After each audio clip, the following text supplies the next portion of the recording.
I'm going to show you how to put masks on and how to remove them, medical masks, and also how to put gloves on. Everybody knows how to put them on, but I'm going to show you how to remove them to do it safely.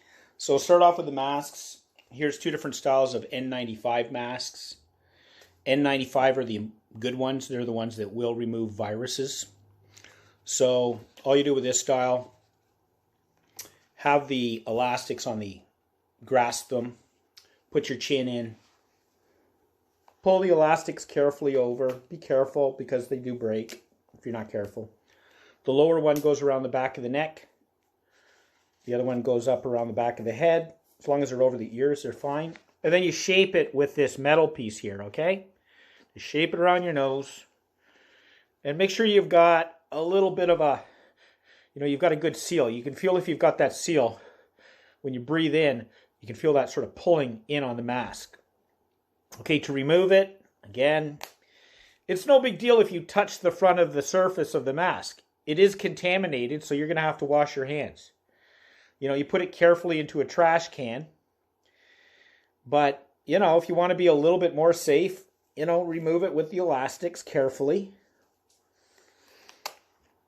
Okay? And dispose of it. The second type, grab the elastics. You'll feel the metal piece is where it's going to go around your nose.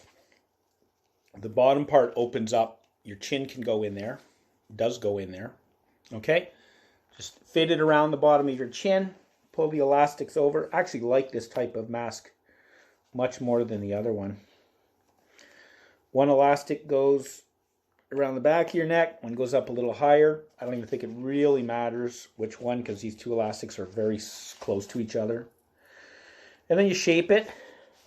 And just like the other mask, make sure you've got a good seal. Okay? Remove it. Dispose of it.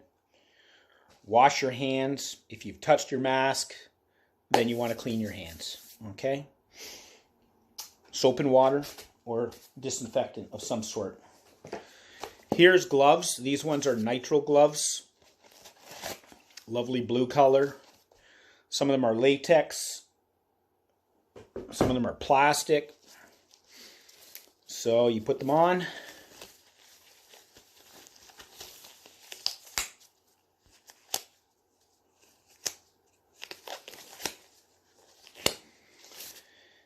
And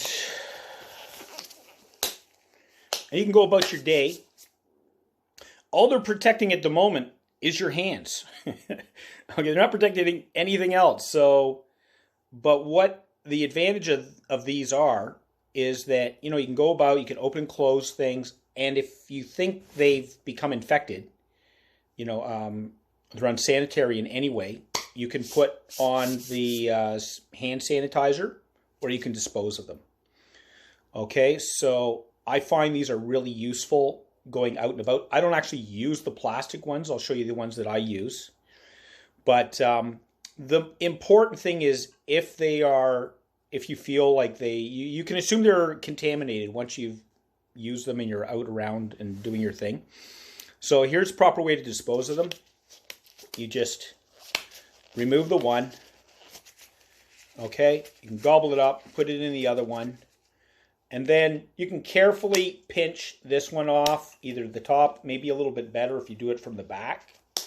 And you slide it over, okay? And you've got the other one now on the inside.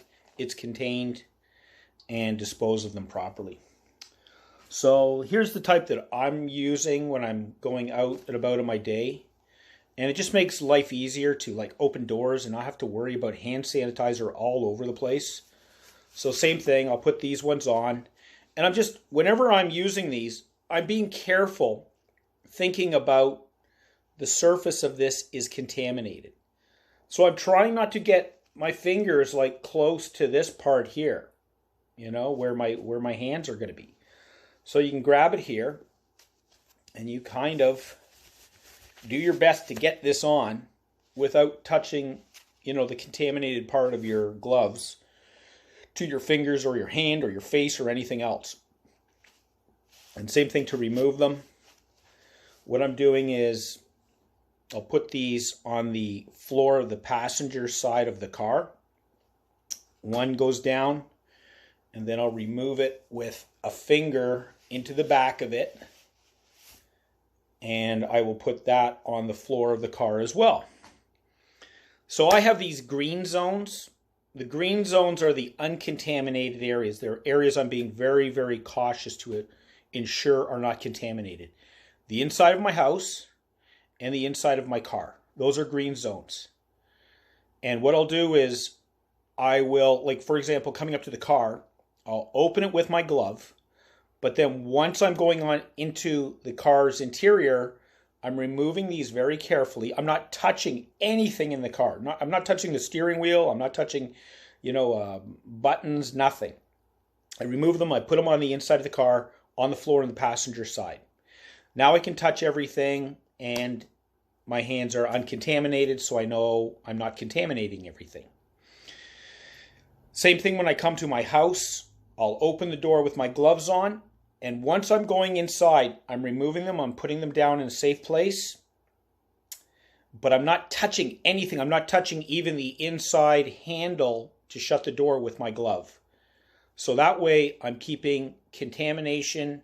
Yes, I'm bringing contaminated gloves into the house, but I know where they are. I know where I'm putting them, and I can easily get them into the wash, and I've minimized contamination.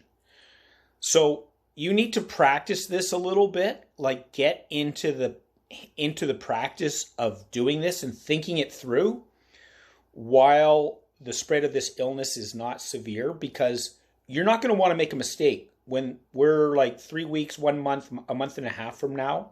If things are worse, you want to know how to do this, and you've had some practice, and you have to sort of think it through a little bit.